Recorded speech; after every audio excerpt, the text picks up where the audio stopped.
বিসমিল্লাহির রহমানির রহিম। এমএসটি ব্লকের পক্ষ থেকে আপনাদের সবাইকে জানাই আমার সালাম, আদাব ও শুভেচ্ছা।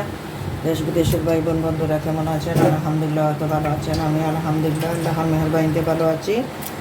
আজকে নিয়ে আসলাম গরু মাংসের কালাবুনা। খুব মজাদার কালাবুনা হয়, সহজভাবে তৈরি। গরুর মশলা যেগুলো আছে সেগুলো উপকরণ দিয়ে আজকে কালাবুনাটা আমি রেডি করব আপনাদের জন্য এবং আমার জন্যে।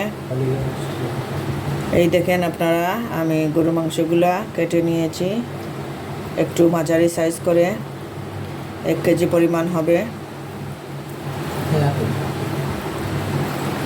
আস্তে আস্তে সব মশলাগুলা দিয়ে এটা 1 চামচ পরিমাণ লবণ দিলাম, লাগলে পরে দেব।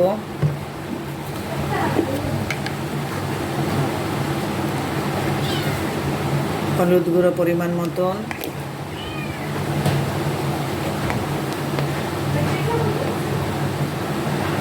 মরিচ গুঁড়ো 1 চামচ ভরে দিলাম। আপনাদের জালটা আপনাদের পছন্দ অনুযায়ী করবেন, একটু বেশি দিয়ে দিলাম।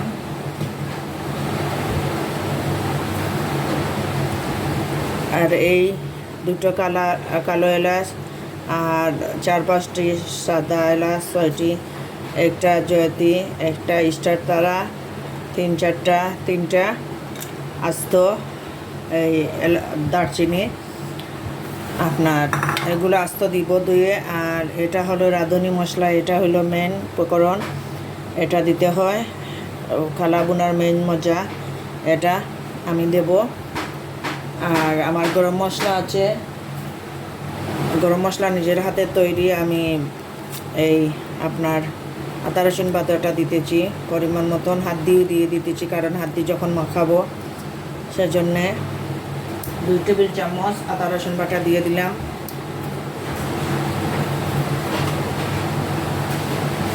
আমার নিজের হাতে তৈরি টমেটো সস পরিমাণ মতন দিতেছি, 3 টেবিল চামচ পরিমাণ হবে।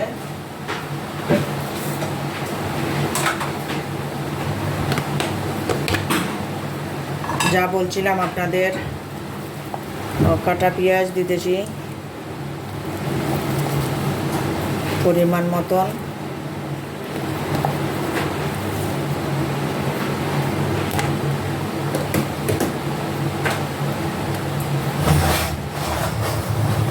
সব মশলা দিয়ে ভালো করে মাখিয়ে আমি আধা ঘন্টা রাখবো, এর চেয়ে বেশি রাখতে পারবো না, কারণ সময় স্বল্পতার জন্য। আপনারা চাইলে 2-3, এই দেখেন আমার পেঁয়াজ বেরেস্তা 2-3 ঘন্টাও রাখতে পারেন।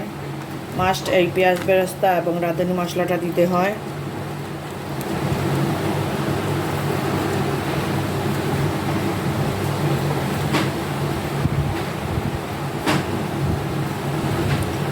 গরম মশলা আর সাথে তেজপাতা 3টেকে নিয়েছি, দইয়ে দিয়ে দিলাম।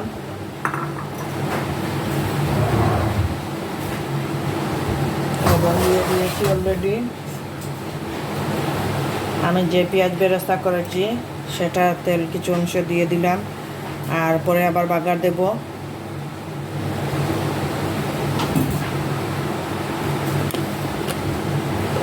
আমার নিজের হাতে তৈরি গরম মশলা ভাজা এবং জিরা ভাজা, ধনে ভাজা পরে দেব।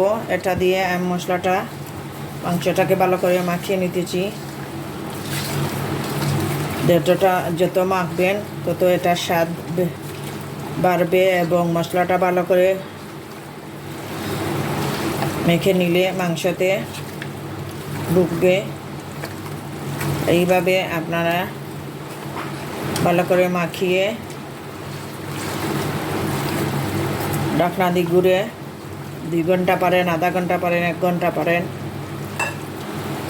রেখে দিবেন রেস্টে, তাহলে মশলাটা ঢুকবে। আমি এইটাকেই মাখিয়ে নিলাম, এইটাকেই আমি বসাবো, সেজন্যে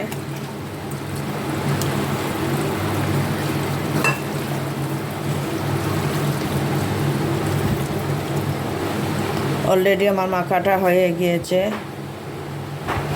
আমি ঢাকনা দিয়ে রেস্টে রেখে দেবো আধা ঘন্টার জন্যে। আধা ঘন্টা পরে ফিরে আসবো।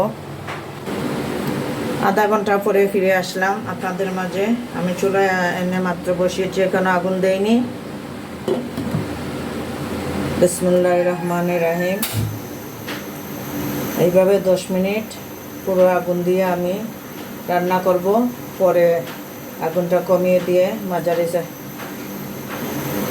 আকারে সময় নিয়ে এটা রান্না করতে হবে, ধৈর্য সহকারে। এটা আস্তে আস্তে আগুন দিয়ে এটা রান্না করতে হবে। আপনারা আমার সাথে পাশে থাকুন। এখন নাড়াচাড়া দেবো না, পরে দেবো 10 মিনিট পরে। এখনও কিন্তু আমি সারাটা উদলাইনি, আপনাদের নিয়ে উঠা দেখাবো এবং সারাটা উদলাবো। আমি নেড়ে চেড়ে দেবো একটু আপনাদের সাথে নিয়ে। এই দেখেন ব্লক এসেছে মাত্র, পানি উঠেছে, আমি পানি দেইনি। এই দেখুন আপনারা, একটু নেড়ে চেড়ে দেবো এই মুহূর্তে। নেড়ে চেড়ে দিয়ে ঢাকনা দিয়ে ঘুরে রাখবো, পানি দেব না। আগুনটা কমিয়ে দিয়ে আধা ঘন্টা এভাবে রান্না করব।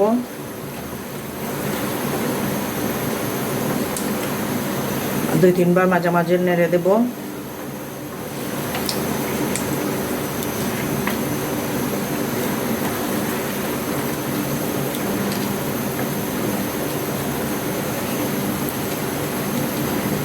নেড়ে চেড়ে দিলাম। আধা ঘন্টা পরে আমি ফিরে আসছি। চুলার আগুনটা কমিয়ে রাখবো। পানি লাগলে দিব। গরু মাংস টুকগুলো একটু বড় বড় করেছি, জনি পানি। আমি আপনাদের বলেছিলাম আধা ঘন্টা পরে নিয়ে আসবো। আমি আধা ঘন্টা পরে নিয়ে আসলাম। আধা ঘন্টা থেকে একটু বেশি হবে। চুলার আগুনটা কিন্তু একবারে কম দিয়ে রান্নাটা করতেছি। গরু মাংস থেকে অনেকটা পরিমাণ পানি উঠেছে, দেখতে পাচ্ছেন। আমি কিন্তু পানি দিইনি, আধা ঘন্টার উপরে হবে। এটা একবারে আগুনটা কম দিয়ে রান্নাটা করতেছি। দেখেন আপনারা, একবারে মশলাটা, পেঁয়াজটা গলে গিয়েছে। আস্তে আস্তে আমি আগুনটা দিয়েছিলাম, কিন্তু একবারে কম দিয়ে। আর এইটাকে বসালে জ্বলার কোনো ভয় নেই। মশলাগুলো একবারে কম হয়ে গিয়েছে। আমার নিজের হাতে তৈরি। এখন আপনার গুঁড়া মশলায় হইরো গুঁড়া, জিরা, তারপরে ধনে, এরপরে আরও রাঁধুনি, সবগুলো শুকিয়ে বেজে রেখেছিলাম। সেই গুঁড়াটা দিলাম। এই জন্য একটু দেরি করে দিলাম এই গুঁড়াটা। আর আস্ত গুঁড়ো তো আগে দিয়েছি, আস্তে মশলাটা আগে দিয়েছি, আপনারা দেখতে পেরেছেন। এটা হলো গরম মশলা। আর একটু পরিমাণ দিলাম জয়িত্রী, জয়ফল, যেসব মশলা থাকে স্টার্টারা, এগুলা দিয়ে দারচিনি, এলাচি আবার ধুয়ে পরিষ্কার করে এটা বেজে গুঁড়ো করে নিয়েছিলাম। সেজন্য একটু দেরি করে মশলাটা দিলাম। আস্তে আস্তে এখন মশলাটা শুকাবে আর রান্নাটা কালো হবে। আপনাদের আবার 10 মিনিট পরে নিয়ে আসব। একটু সময় লাগবে রান্না করতে, ভিডিওটাও একটু বড় হবে। আপনারা দেখবেন, স্কিপ অনেকটা সময় করে লাইভ যদি দেখাতাম তাহলে আপনার 1.5 থেকে 2 ঘন্টার উপরে যেত এটা রান্না করতে। এটার মাংসগুলোও একটু বড় বড় পিস করেছি, তাই একটু সময় নিয়ে আগুনটা একবারে কমিয়ে এটা রান্না করতে হয়। রান্না করতেছি, আপনারা আমার সাথে পাশে থাকুন। এইভাবে 10 মিনিট পরে আবার ফিরে আসলাম আপনাদের মাঝে। দেখেন মশলাটা, তেলটা উপরে চলে এসেছে। কালারটা আলহামদুলিল্লাহ আমি দেখতেছি। কালারটা কিন্তু লাইটটা জ্বালিয়ে দিই।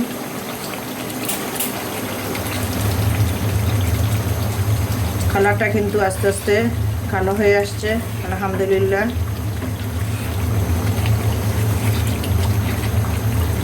মশলাটাও গ্রেভি হয়েছে খুব সুন্দর, দেখুন। খুব আগুনটা কম দিয়ে আমি রান্নাটা করতেছি কিন্তু। আর মশলাটাও খুব সুন্দর কালো আসছে, হয়ে গিয়েছে দেখেন। তো রান্না করবো আরও 20-25 মিনিট।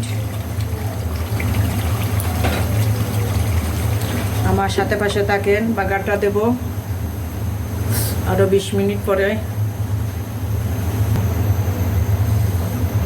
আপনারা দেখেন তেলটা বেশি উঠেছে অলরেডি। আগুনটা কিন্তু খুবই কম। আমি আবারও আপনাদের নিয়ে নেড়ে চেড়ে দিতেছি।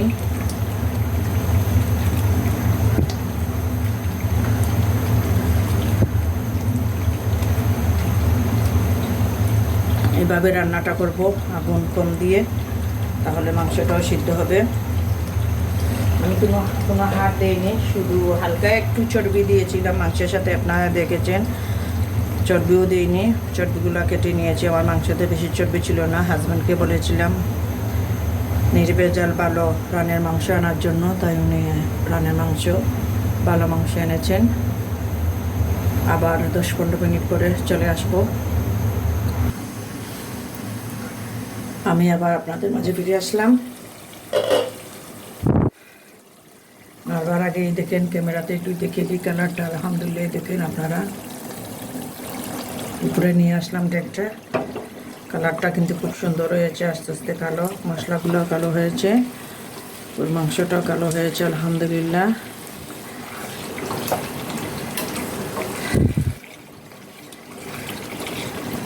আলহামদুলিল্লাহ, যা হওয়ার হয়েছে খুব সুন্দর এসেছে, আলহামদুলিল্লাহ।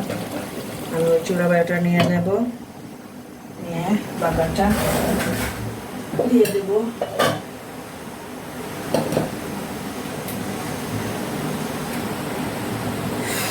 বিসমিল্লাহির রহমানির রহিম। এটা জল হোক, আর এই দেখেন আগুনের পরিমাণ খুবই কম দিয়ে দিয়ে আমি রান্না করেছি। এই মাংসটা ভালো করে সিদ্ধ করে নিয়েছি। একটা প্যান বসিয়ে দিলাম, চুলার আগুনটা প্যানটা গরম হয়ে যাক।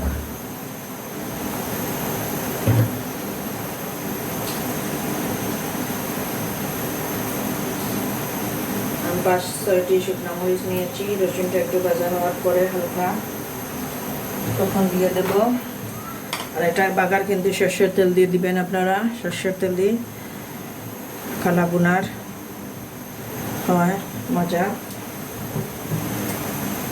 আর রসুন কুচি পরিমাণ মতন দিতেছি। ওই চুলোয় কিন্তু আমি আগুনটা অলরেডি রেখেছি।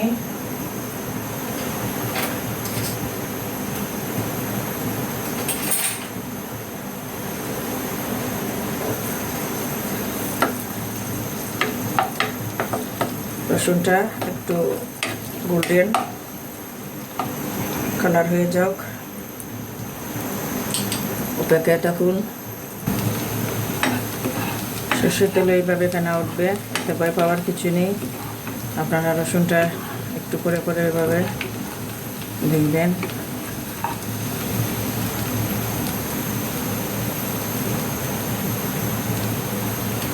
পাঁচটি শুকনো মরিচ দিয়ে দিলাম, শুধু আপনাদের দেখানোর জন্য। আমরা মরিচটা খাই না, শুকনো মরিচ কম খাওয়া পরে, শুধু দেখানোর জন্য, ডেকোরেশনের জন্য দিলাম। আর একটু গ্রান আসবে সেটা।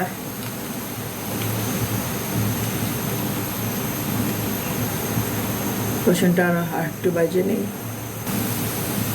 মা রসুনটা কিন্তু বাজা বাজা হয়ে যাচ্ছে, গোল্ডেন কালার। আর আমি ওই চুলা বা আগুন একবারে কম দিয়ে কালা বুনার ডেকটা বসিয়ে রেখেছি। আর দেখেন গোল্ডেন কালার হয়ে গিয়েছে। এই চুলা বাই ডেকটা নিয়ে আসবো, এনে আপনাদের দেখিয়ে বাগার দেবো। আগুনটা কমিয়ে নেই। বিসমিল্লাহির রহমানির রহিম। বাগারটা দিয়ে দিতেছি। বিসমিল্লাহির রহমানির রহিম।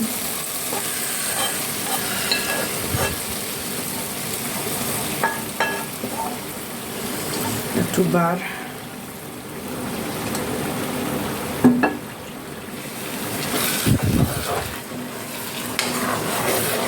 কি স্বাদের কালাবোনা, মজাদার কালাবোনা, মজাদার কালাবোনা, খুব স্বাদের কালাবোনা। দেখেন আপনারা সরাসরি দেখেন কত সুন্দর কালার এসেছে, আলহামদুলিল্লাহ। দেখেন আপনারা কালো কীরকম হয়েছে। আর একটু জুল নেই, শুধু একটু তেল মশলা, আলহামদুলিল্লাহ।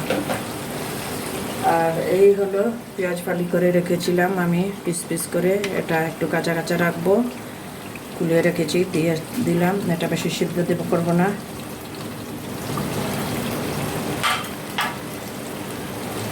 এইভাবে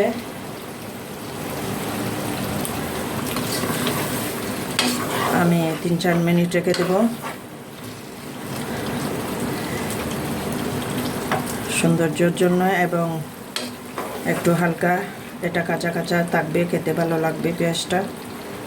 এইটা দিয়ে এইভাবে আর অন্য পেঁয়াজ বেরেস্তা দিয়ে আমি আগে করেছি, তারপরে হালকা একটু আপনাদের দেখানোর জন্য, আপনারা দিলেও পারেন না দিলেও পারেন, আমি একটু দিয়ে দিলাম পেঁয়াজ বেরেস্তা।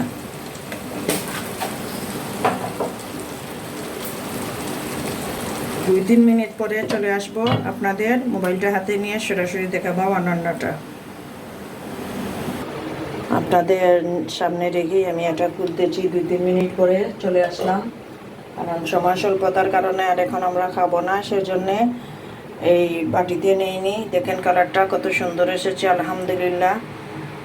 আর এই দেখেন আপনার মাংসের পিসগুলা আর ঝুল নাই, শুধু দেখেন আপনারা একটু মশলা গেবি তেল। আর এখন খাবো না হিসাবে এটা এইভাবে রেখে দিলাম।